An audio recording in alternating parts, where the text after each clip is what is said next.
y nos vamos con el contacto telefónico con el doctor Marcelo Ríos. Él es el director del CEDES de Santa Cruz, a quien voy a saludar esta tarde. Doctor Ríos, buenas tardes. 140 casos nuevos en Santa Cruz de la Sierra.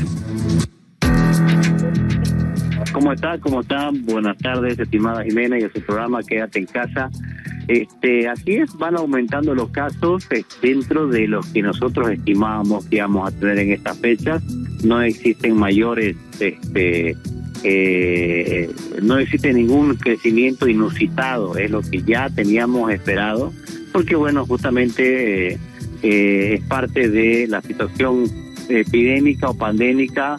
Habíamos indicado que esta epidemia iba a ser incontenible y la función, el objetivo de la vigilancia epidemiológica que íbamos a realizar era hacer que la curva de incidencia, es decir, la cantidad de casos que vaya ingresando día a día, no nos muestre un colapso hospitalario, sobre todo. Entonces, por eso es que el crecimiento de los casos ha sido dentro de lo esperado todavía, hasta que la contención sea sobrepasada, ¿no? Por lo pronto, estamos con una tasa de ataque del 16 al 17, eso significa 16, 17 casos por cada 100.000 habitantes. Esa es la tasa de ataque de esta epidemia hasta la fecha actualmente. Doctor Ríos, la presidenta Áñez ha hablado, todavía no es oficial, pero de dar un poco de flexibilidad. Hay flexibilización de la cuarentena para liberar la economía. ¿Usted cree que esto se dé en Santa Cruz y a medida de que se vaya dando, esto no significa el que las medidas de bioseguridad que estamos teniendo dentro de la casa vayan a desaparecer, ¿cierto?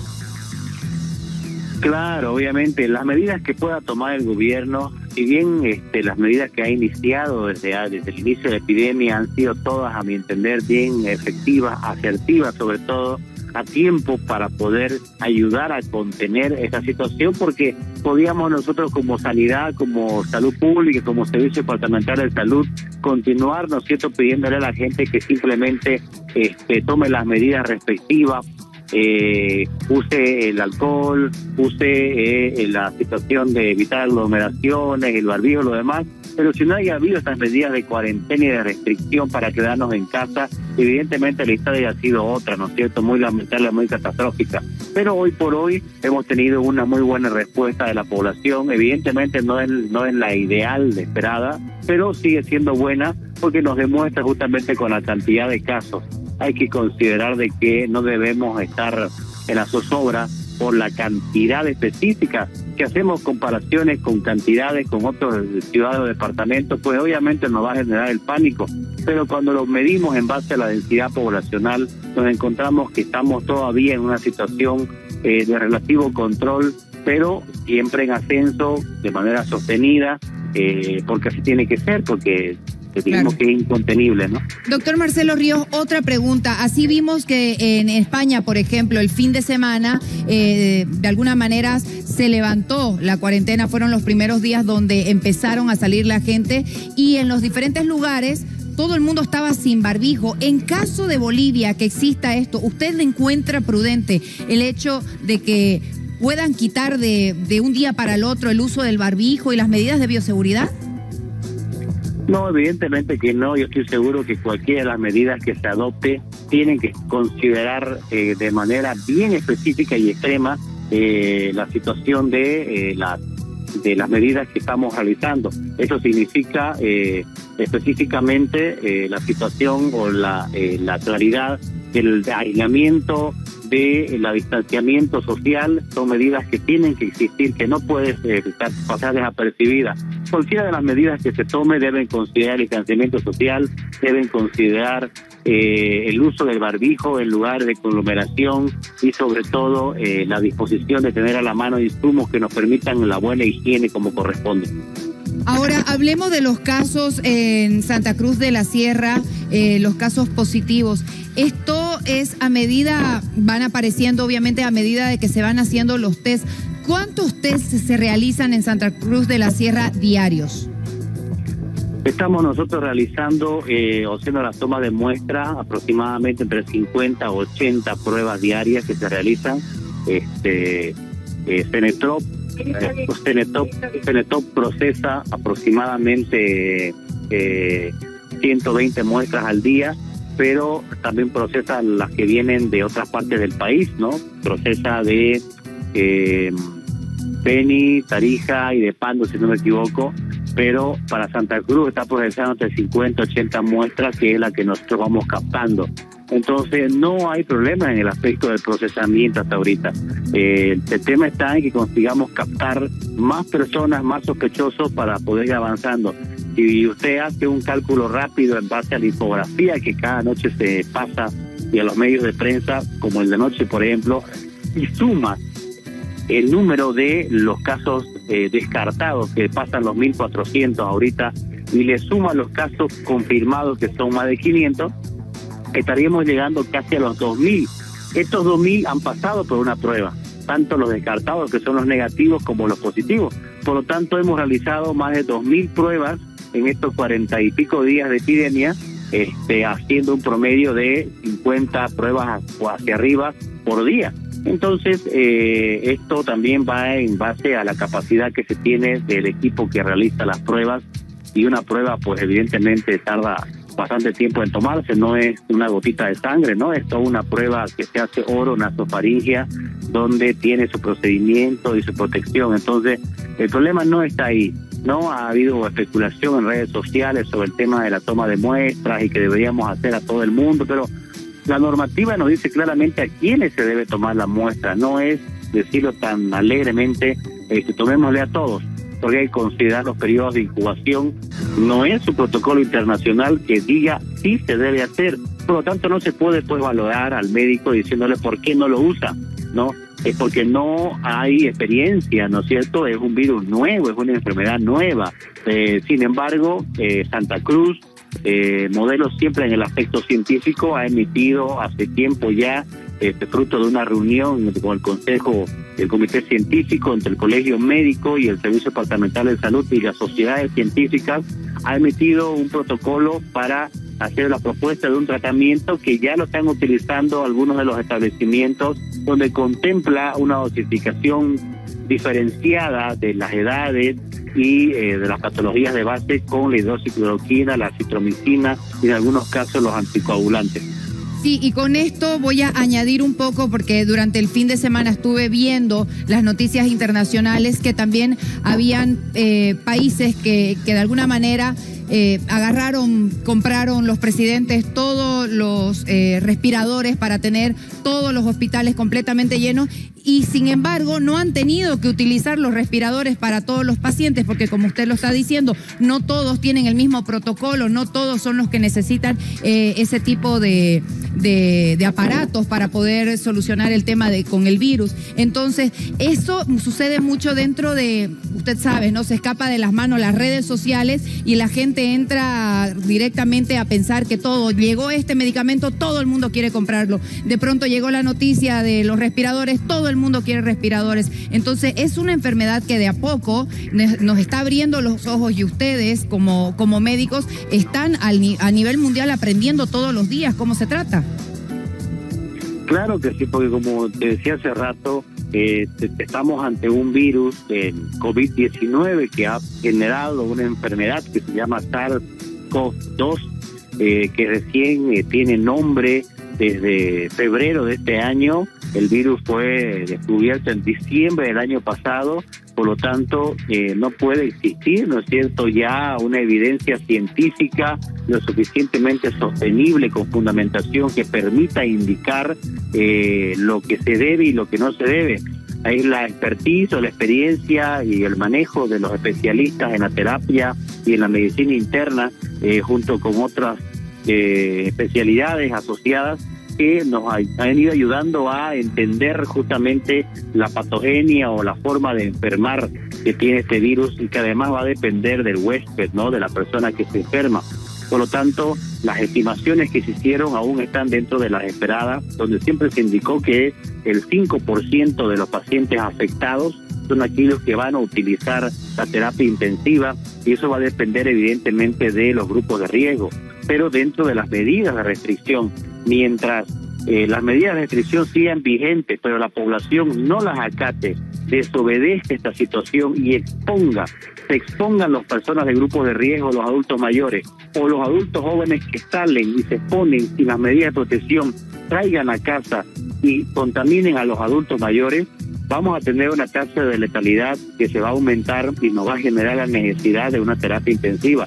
Y a la inversa, conseguimos de que esta situación minimice y aleje el riesgo a las personas adultos mayores, pues vamos a evitar justamente las muertes y solamente vamos a tener expuesto a un grupo de personas que son adultos jóvenes que no están muriendo, que no tenemos reportado ningún solo adulto joven que haya fallecido sin enfermedad de base. Por lo tanto, esto nos genera estas pautas, estas medidas las hemos explicado en su momento, las hemos también informado como Santa Cruz al grupo de ministros que ha ido participando en nuestras reuniones, para que en base a esta información se pueda tomar las medidas que el gobierno tomará. Es una decisión de gobierno nacional y que Santa Cruz evidentemente también verá en su momento cómo asume. Entonces, doctor Marcelo Ríos, con esto decimos que si se cumple justamente el 30 de abril las medidas que hemos estado llevando con la cuarentena, ¿usted cree que en Santa Cruz de la Sierra todavía no se debería de levantar ningún tipo de cuarentena, que todos deberíamos de estar más o menos en nuestros lugares, en nuestras casas, independientemente de las labores que realicemos, porque la emergencia sanitaria debería de seguir para no llegar a colapsar, porque como usted lo dice, es el departamento donde vienen de diferentes lugares a hacerse atender también? Entenderá que es difícil emitir en aras de la carga institucional que uno lleva, es difícil emitir un criterio personal.